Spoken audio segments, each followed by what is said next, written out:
Hi friends, welcome our channel. இந்த வீடியோல என்ன பார்க்க போறோம்னா ரெண்டு ரெசிபி வீடியோ பார்க்க போறோம். அப்புறம் நாங்க எங்க குலதெய்வ கோயிலுக்கு போயிருந்தோம். சின்ன கிளிப்பிங்கா பார்க்க போறோம். வாங்க வீடியோக்குள்ள போலாம். இப்போ நம்ம தேங்காய் பால் கொழுக்கட்டை தான் பார்க்க போறோம். ஃபர்ஸ்ட் நான் அதுக்கு அரிசி மாவு எடுத்துக்கிட்டேன். கொஞ்சமா உப்பு சேர்த்து, வெந்நீர் சேர்த்து நல்லா பிசைஞ்சு வச்சு சிறு சிறு உருண்டைகளா பிடிச்சிட்டு ஒரு பாத்திரத்துல தண்ணி சேர்த்து அது கொதிச்சு வரும்போது இந்த பிடிச்சி வச்சிருக்க உருண்டைகளையும் போட்டு வேக வச்சுக்கிட்டேன். அதனால வெந்து வர டைம்ல ஒரு கிண்ணத்துல கொஞ்சமா அரிசி மாவு எடுத்துட்டு தண்ணி சேர்த்து நல்லா மிக்ஸ் பண்ணிட்டு அதையும் அது கூட சேர்த்து நல்லா வேக வச்சுக்கிட்டேன்.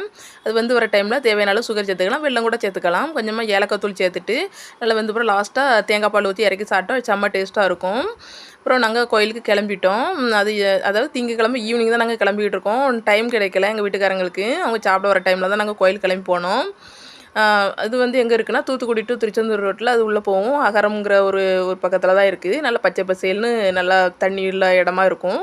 கோயிலில் போய் அப்படி யாருமே கிடையாது, எல்லாம் முடிஞ்சிச்சு. நாங்கள் சுற்றி கும்பிட்டுட்டு அப்புறம் கொஞ்சமாக ஃபோட்டோஸ் வீடியோஸ்லாம் எடுத்துகிட்டு நாங்கள் கிளம்பிட்டோம். அந்த ஊர் கிராமங்கிறனால நல்லா அழகாக இருக்கும், நல்லா குளிர்ச்சியாக இருக்கும். நம்ம ஊர் மாதிரி வேலை கிடையாது.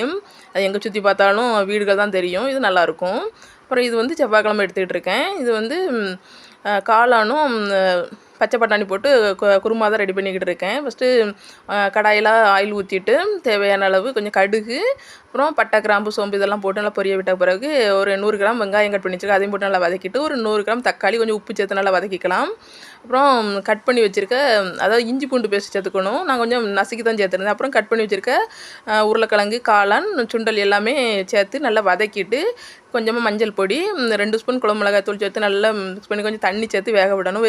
வெந்து வர டைமில் கொஞ்சம் தேங்காய், கொஞ்சமாக பொட்டுக்கடலை, கொஞ்சம் சோம்பு போட்டு நல்லா அரைச்சி அந்த பேஸ்ட்டும் சேர்த்து நல்லா கொதிக்க வச்சு வற்ற வச்சு இறக்கணும்னா குழம்பு ரெடி. இது டேஸ்ட்டாக இருக்கும். அப்புறம் மிச்சம் இருக்க காளான்லாம் கொஞ்சம் மசாலா போட்டு ரெடி பண்ணி வச்சுருந்தேன். என் மகா பொரிச்சு எடுத்துட்டா.